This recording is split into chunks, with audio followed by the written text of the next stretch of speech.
দেবাশিস বন্দ্যোপাধ্যায়ের গর্ভধারিণী সবিতা বন্দ্যোপাধ্যায় রয়েছেন নবদ্বীপ পুরাতত্ত্ব পরিষদের সাধারণ সম্পাদক শ্রী শান্তিরঞ্জন দেব, মুদ্রা প্রকাশনার সম্পাদক শৈবাল সরকার রয়েছেন, নদিয়া জেলার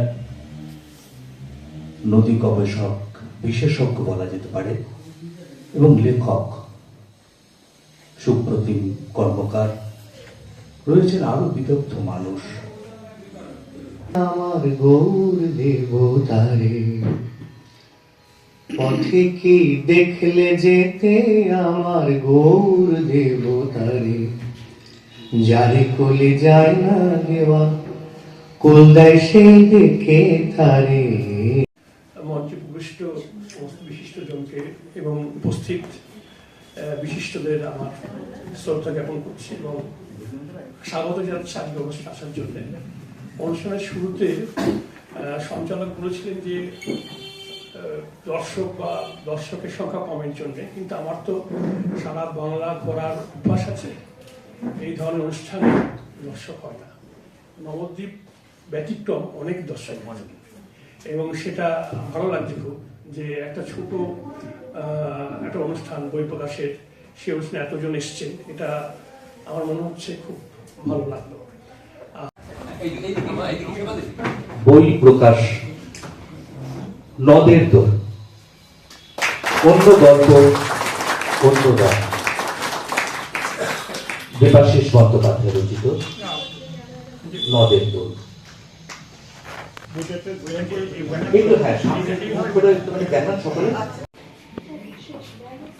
রবীন্দ্রনাথ বলেছেন একটা জায়গায়, রবীন্দ্রনাথের কবিতা, সহস্র দিনের মাঝে আজিকার এই দিনখানি হয়েছে স্বতন্ত্র চিরন্তন।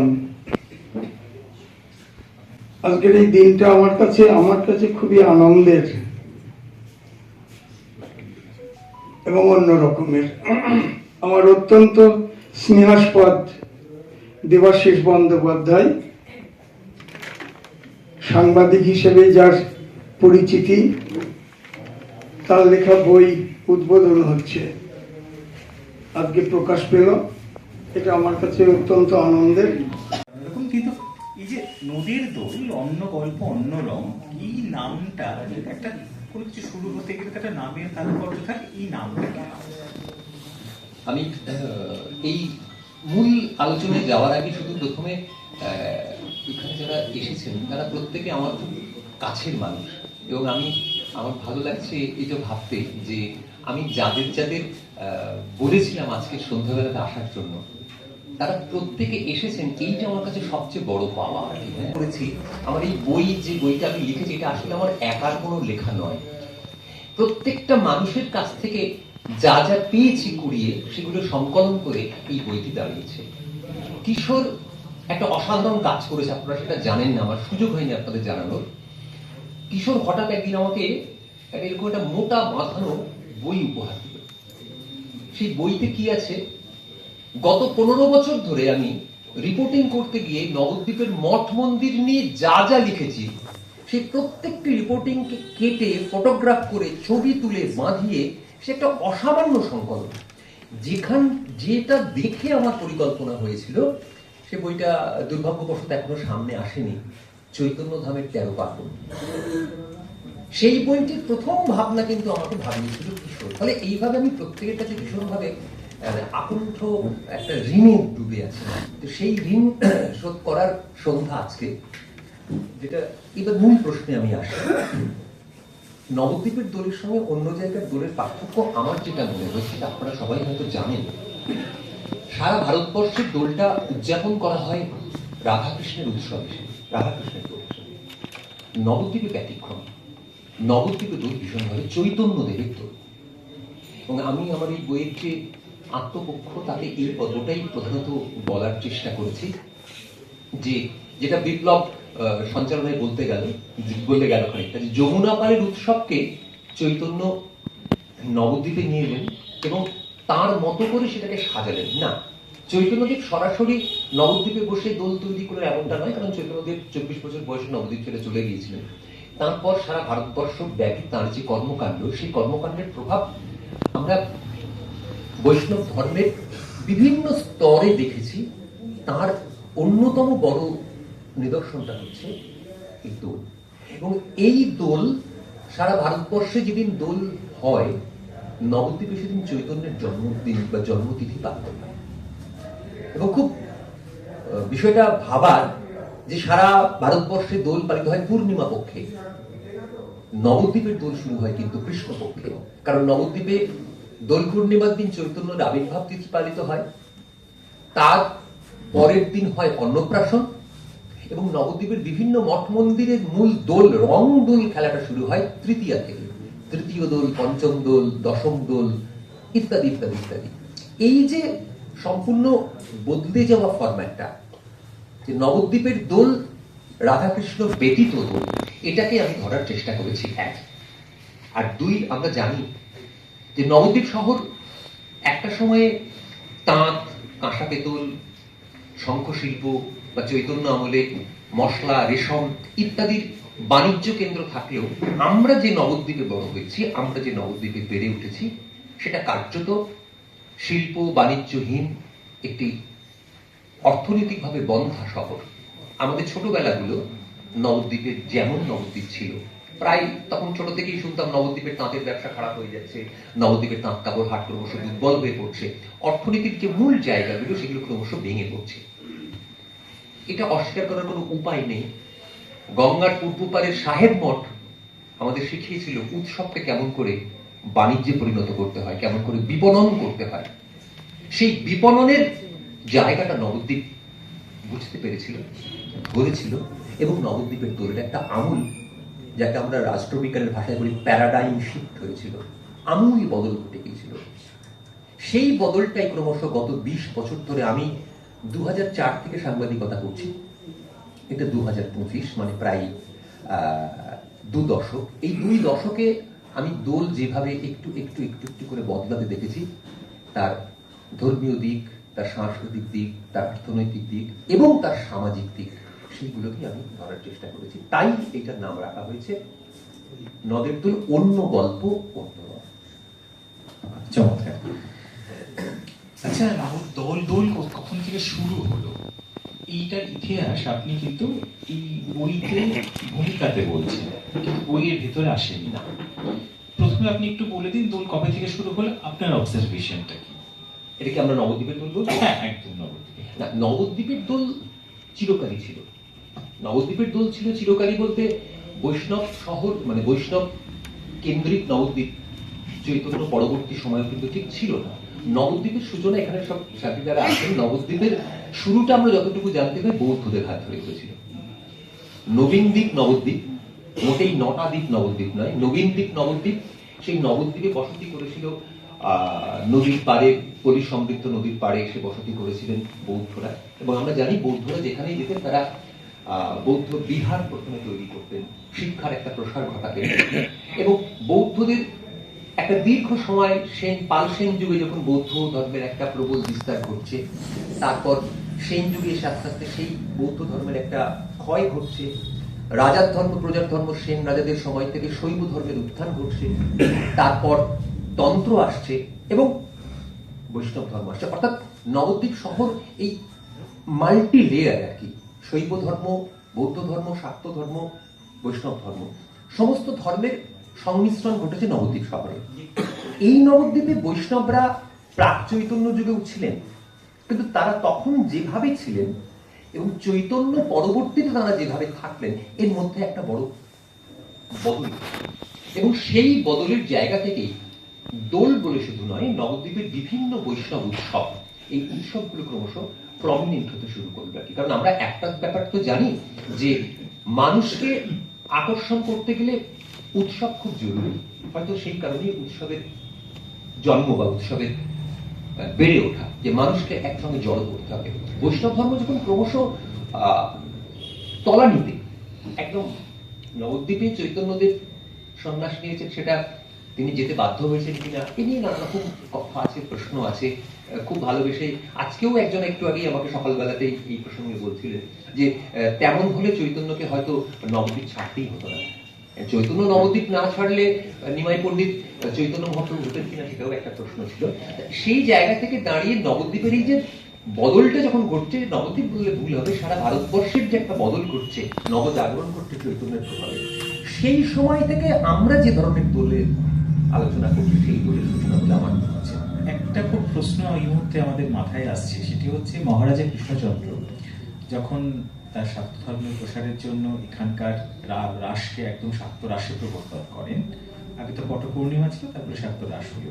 সেখানে কি এই দোলের ক্ষেত্রেও কি কোনো অবদান বা কোনো প্রভাব তিনি খাটাতে পেরেছিলেন, বা তার কি কোনো কিছু নিদর্শন পাওয়া যায়? না, নবদ্বীপের দোলের ক্ষেত্রে কৃষ্ণচন্দ্রের খুব একটা ভূমিকা ছিল বলে আমার মনে হয় না, কারণ তিনি বরং ওখানে পাল্টা 12 দোলের প্রচলন করেছিলেন। কারণ চৈতন্যদেবকে প্রথম দিকে মহারাজ কৃষ্ণচন্দ্র কিন্তু অবতার বা ইত্যাদি বলে মান্যতাই দিতে চাননি।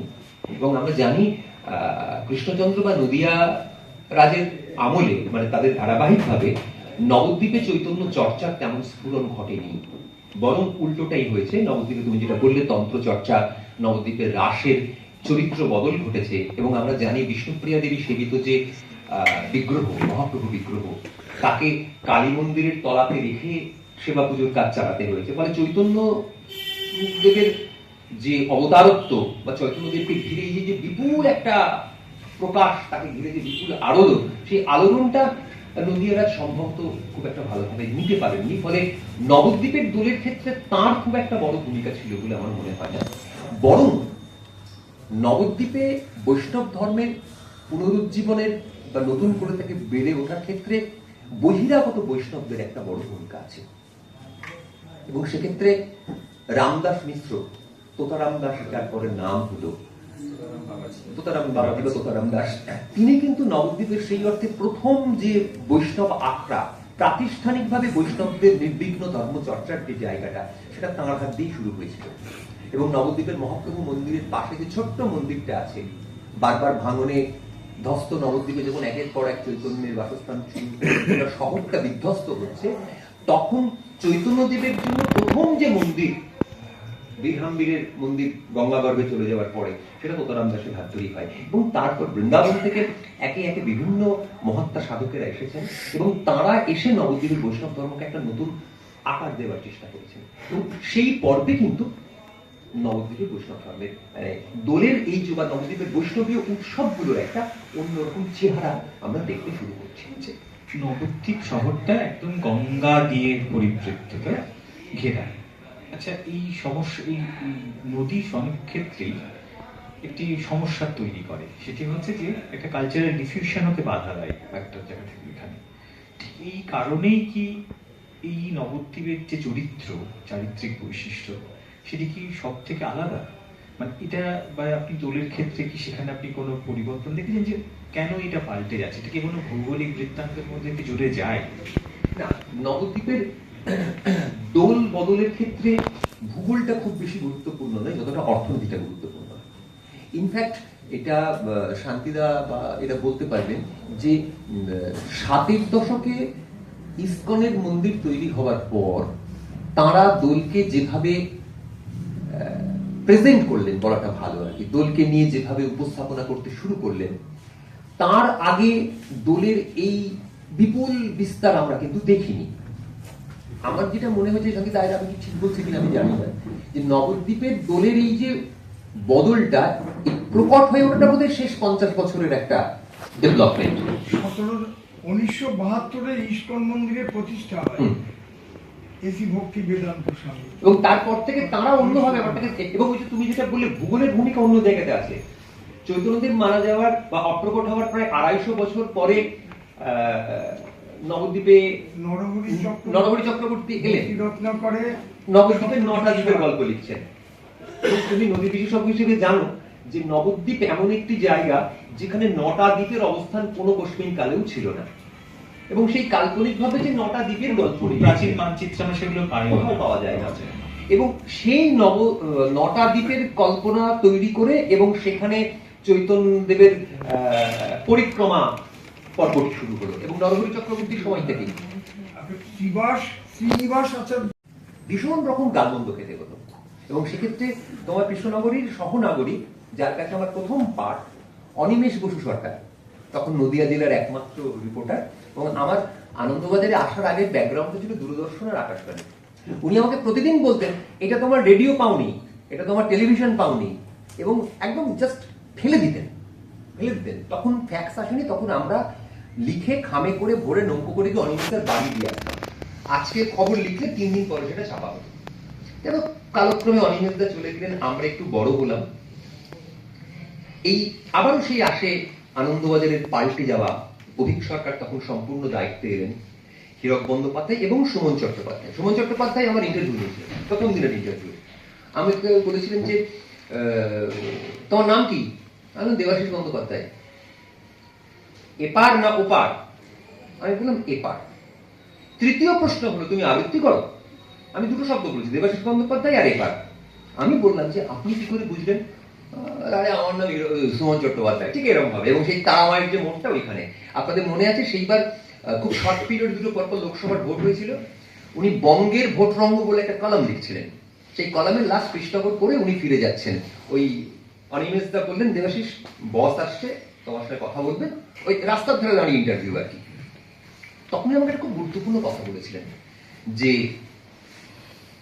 সংবাদপত্র তো ক্রমশ টেলিভিশনের কম্পিটিশনে পড়ে যাচ্ছে, দুটো কাজ মাথায় রাখবি।